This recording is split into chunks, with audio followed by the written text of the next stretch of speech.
Today, most commercially made paper is made from wood pulp, treated with chemicals and mechanically processed. Making paper by hand is a craft that involves techniques and materials that go back over 2,000 years in China. These techniques have evolved over time, but the main ingredient remains the same: imagination.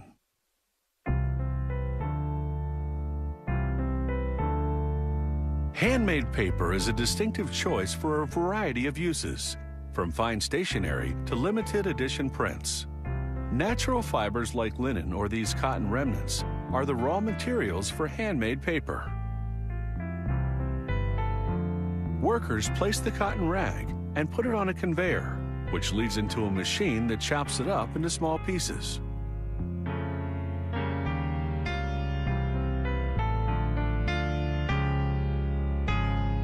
It collects in a bin ready for the next step called beating the rag.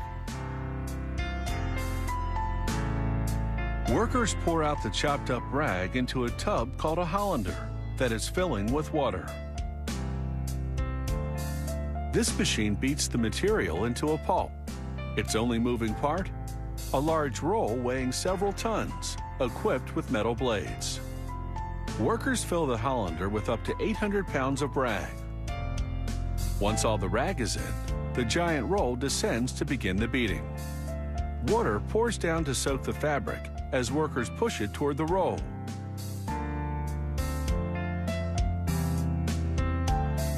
They sometimes take paper from previous batches known as broke and add it to the mix.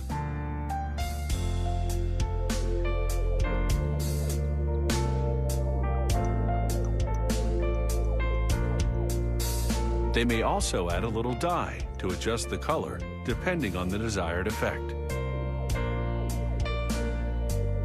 After 8 hours of beating, workers feel the pulp's consistency. They will then take samples from this batch to make sure it doesn't contain any unbeaten rag or knots. Next, they add colorful scraps of paper to the pulp to create a decorative pattern.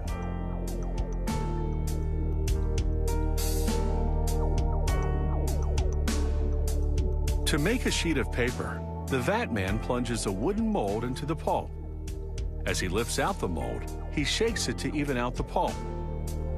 Water pours out, leaving only fibers caught on the mold's surface.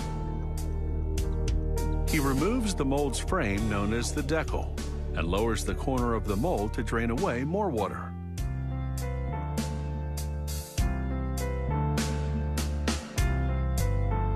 He places the mold face down on a wet felt, then carefully lifts it away. A sheet of paper now lies on the felt, which he then covers with another wet felt. When pulp pours through the mold's metal screen, it traps the fiber and lets the water through. The vat man plunges the mold once again into the pulp and couches another sheet of this distinctive paper. At this point, the paper is 99% water. Workers bring a stack over to a hydraulic press to draw the water from the paper and link the fibers together. They press the papers with care so they don't burst right out of the felts.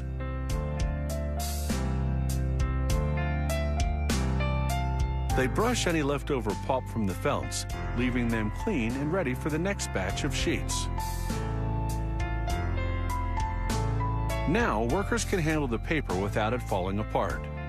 They take the sheets from the felts and hang them to dry on plastic tubes.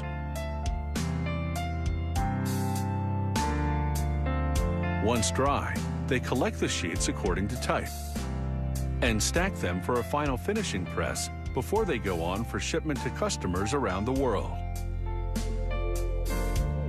The mold's frame leaves a feathery edge, a distinctive feature of handmade paper.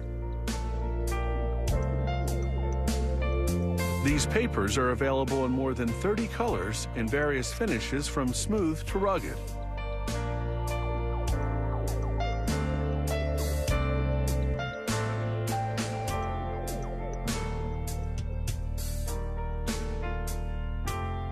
There's a paper for every project, whether it's etching, watercolor, drawing, or even folding.